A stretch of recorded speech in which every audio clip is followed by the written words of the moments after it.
Good morning, everybody.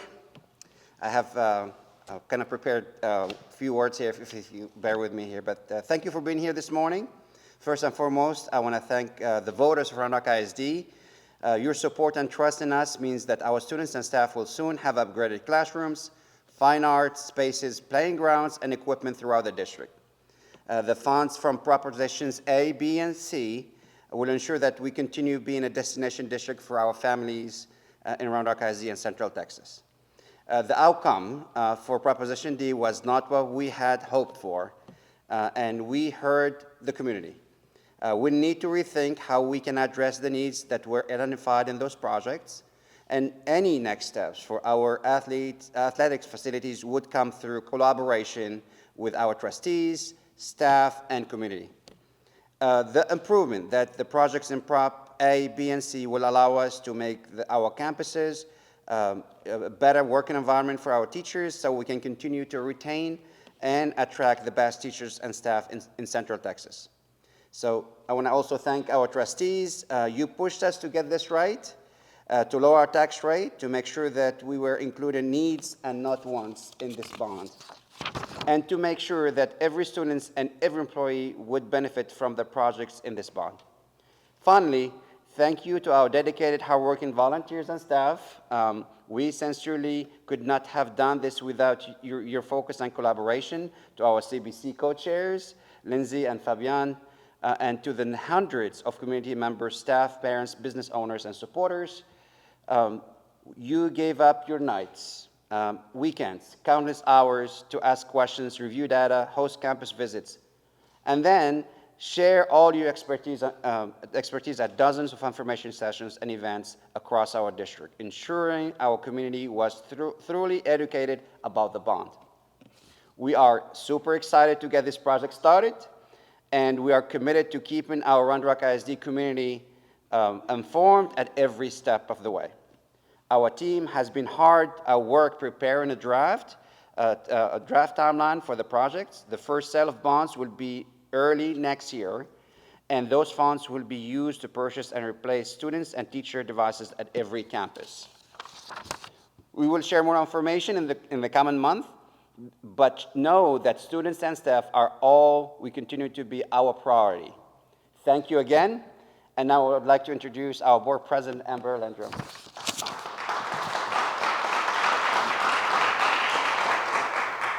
I just want to take this opportunity to say thank you to our community that supported these bonds. I know it was a really big ask coming to our community with almost $1 billion worth of bonds. One exciting, really exciting thing about this is that we are touching every single campus in our district. So everyone will benefit from this bond. And so it is exciting to see our community's support for public education. I know that public education has been under attack to some degree in our state, but public education is vitally important to the success of our children and our students and our future, not only for them as they grow, but our community and our home values. So thank you so much to that, to all of you that supported this bond. I'm also really excited about a lot of the safety initiatives and about the portables that we're going to be getting rid of that are going to make our campuses safer, keep our students united under one roof, and be able to protect them moving forward. So thank you to all of our volunteers that helped support this, to our community that got out and voted and really got educated in it.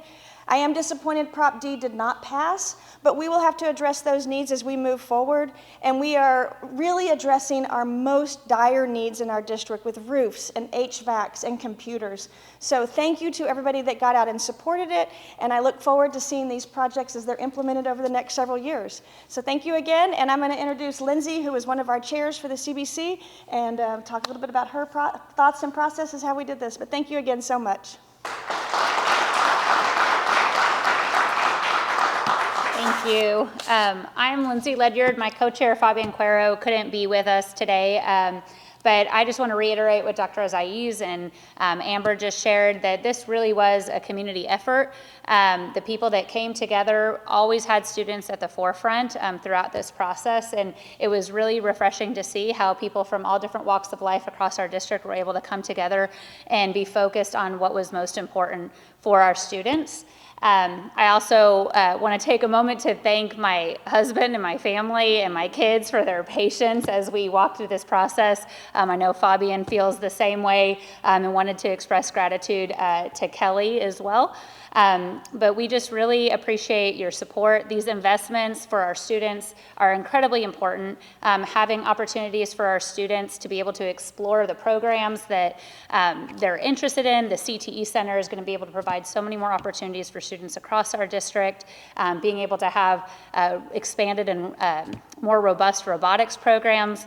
Being able to have kids that start robotics in kindergarten and then are able to go to a robotics practice space and have that be available to them is amazing as they go into middle school and high school. As Amber said, the deferred maintenance items that were needed across our district will make our schools just a better and brighter environment for our students.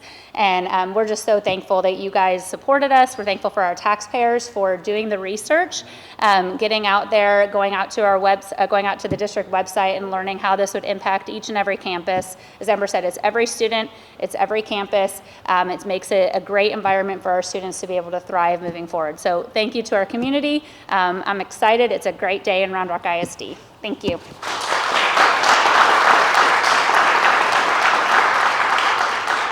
All right, did any of y'all have any questions or need anything in Spanish?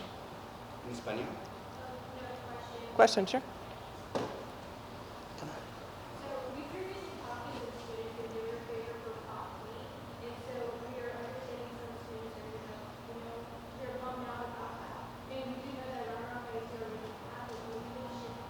Yes. So that location was purchased several years ago. The whole idea was a potential future high school, potentially high school 6, because the east side of our district has been growing fast. But because it's a large piece of land, we can actually have a high school and a stadium. That part of that area was slated if this property passed, right? And so now that it didn't pass, we're still going to have the land.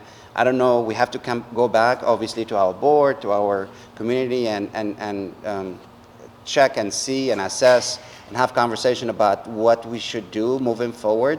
There may be an opportunity where we come back with something similar, maybe go to some kind of plan B, because the needs when it comes to athletics are still there. And the only thing I would add to that is, our enrollment did decline slightly, during COVID, but we are on a rebound and our enrollment has increased this year. And so the need for our students to have adequate facilities is not going to go away. So we will have to evaluate moving forward where we go with this. It's not a need that's going to go away. Unfortunately, it will be more expensive when it does come back. But I think it will give us time to kind of reevaluate, see where things are spreading, and look at the growth in our district. And it may come in when we have a need for a high school 6. That'll be a decision that the board will have to evaluate and just kind of keep monitoring. And then also stay apprised of what our taxpayers are wanting. And it's a pretty clear message that they sent us about Prop D. And so we're going to need to do a lot of communication with our community to see what they can and will support moving forward with that.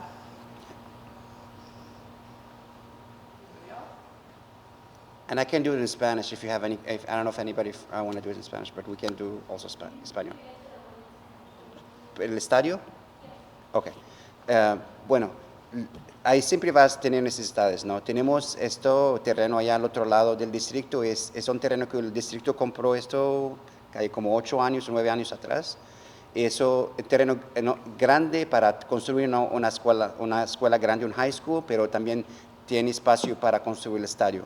Como eso lo votaron como para no pasar, entonces vamos a regresar a la Cámara Directiva y hablar con la comunidad para averiguar qué podemos hacer, si vamos a presentar otro plan o, no sé, cambiarlo un poquitito, modificarlo y regresar con otra opción, porque la necesidad siempre va a ser allá para el distrito y para los estudiantes.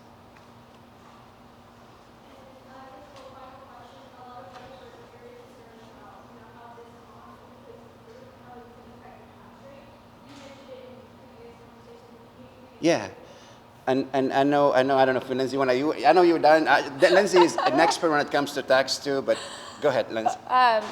So there was a lot of rhetoric out there about how it was going to impact taxes. So the reality is that the board actually decreased the tax rate this year by 2.59 pennies. 1.5 of those pennies was on the INS side, which is for bond servicing.